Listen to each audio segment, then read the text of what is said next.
স্বামী বাসায় না থাকলে কেমন যেন একটা বিরক্তিকর ভাব লাগে, তাই না? মনে হয় কিছুই নেই বাসায়।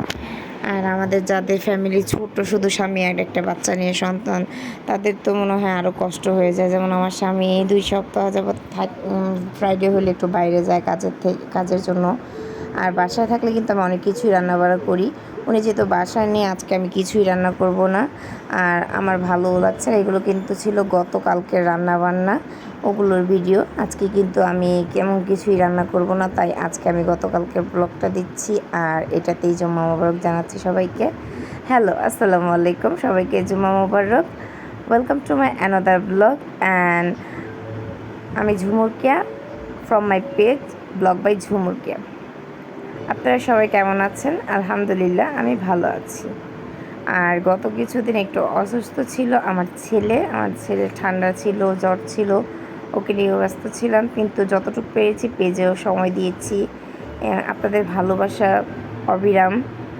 যাই হোক, তারপরে দেখুন, আমি কিন্তু গতকালকে অনেকগুলো রান্না নিয়ে বসে পড়েছিলাম। আপনাদেরকে দেখিয়েছি আমি শাকগুলো সিদ্ধ করেছি। শাকগুলো পেঁয়াজ দিয়ে, শুকনো মরিচ দিয়ে ভালো করে ভেজে নেব। তারপরে এইখানে আমি আবার একটু গুঁড়ো মাছ রেখেছি, টমেটো পেঁয়াজ কেটে রেখেছি, সেটা দিয়ে গুঁড়ো মাছ রান্না করব। দেখেছেন আমি পেঁয়াজ কেটে রেখেছি, মাছগুলো বেছে রেখেছি।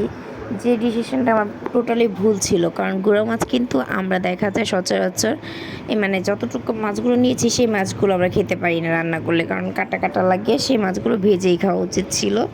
আর যে মাছগুলো একেবারে ছোট ছোট হয় একটু, সেগুলো খেতে ভালোই লাগে। যেমন ধরেন একটা মাছ আছে কাচকি মাছ, সেই মাছটা খেতে ভালো লাগে। তেমন আরেকটু বড় বড় হলেও তাও চলে, সেগুলোও খাওয়া যায়। কিন্তু এই মাছগুলো আমি রান্না করার পর অল্প একটু একটা পেঁয়াজ দিয়ে, দুটো পেঁয়াজ দিয়ে, একটা টমেটো দিয়ে ভুনা করেছি, কিন্তু তাও আমাদের খাওয়া হয়নি, আমি ফেলে দিতে হয়েছে। যাই হোক, তাও রান্না করেছিলাম সুন্দর করেই।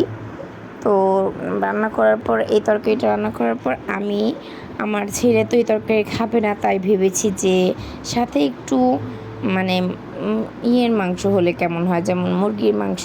পরে ভাবলাম না, মুরগির মাংস না, একটু গিলা কলেজি রয়েছে, যেমন মুরগি আনা, আমার তো জ্যান্ত মুরগি আনা হয়, সেটা থেকে দেখা যায় যেই কলেজি গিলা হাত পা বের হয়, সেগুলো আমি আলাদাই রেখে দিই। দেখা যায় 2-3টা মুরগির একসাথে হলে রান্না করে ফেলি, 2জন মানুষ যেহেতু।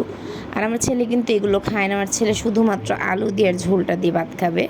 তো আমি এই পাশে চুলায় আবার একটু পেঁয়াজ দিয়ে সেই রান্নাটাই বসিয়ে দিয়েছি, হলুদ মরিচ দিয়ে ভালো করে কষিয়ে তারপরে সব কিছু ছেড়ে দেব, এই আর কি। পাগুলো কিন্তু পরিষ্কার করতে আমার ভীষণ রকমের বিরক্তকর মনে হয়। কোন কোন আপু ভাইয়ারা রয়েছেন আমার মতো বিরক্ত হন। দেখা যায় চামড়াটা তুলতে তুলতে, এই যে কেটে ছেটে পরিষ্কার করতে খুবই বিরক্তজনক, কিন্তু কি করব, সংসার যেহেতু। আর ইদানিং তো আমার কাজ করতে একেবারেই ইচ্ছে করে না, যেটা সত্যি কথা। যাই হোক, কী করার, মেয়ে মানুষ, সংসার যেহেতু আছে, কাজ তো করতে হবেই স্বামী সন্তানের জন্য।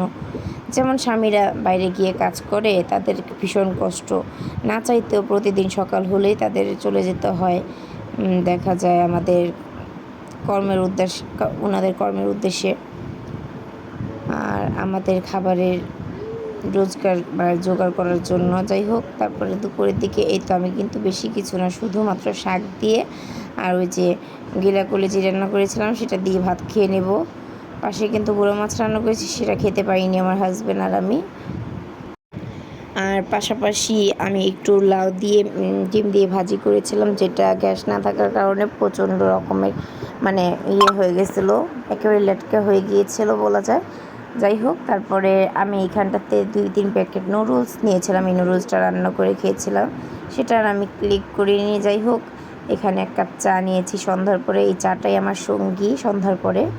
যাই হোক, আমার এটা প্রয়োজন, সব সময় লাগবেই, মাস্ট। আর ছেলেকে পড়াচ্ছিলাম পাশাপাশি, ছেলেকে পড়ানোটা সন্ধ্যার পরে আমার একটা মূল কাজ, আর সাথে 1 কাপ চা আমার সঙ্গী।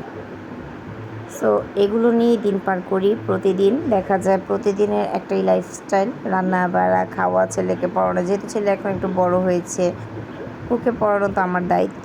একটা বাইরের মানুষ আসলে দেখা যায় পড়তে চাইবে না, আমাকে যতটা ভয় পায় বাইরের মানুষকে ততটা ভয় পায় না। তারপরেই তো চা খেতে খেতে বাবুকে পড়ালাম।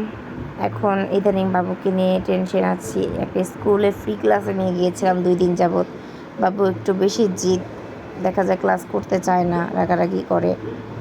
যাই হোক, আস্তে আস্তে যেন ওর মনটা বসে যায়, আল্লাহর কাছে দোয়া করি।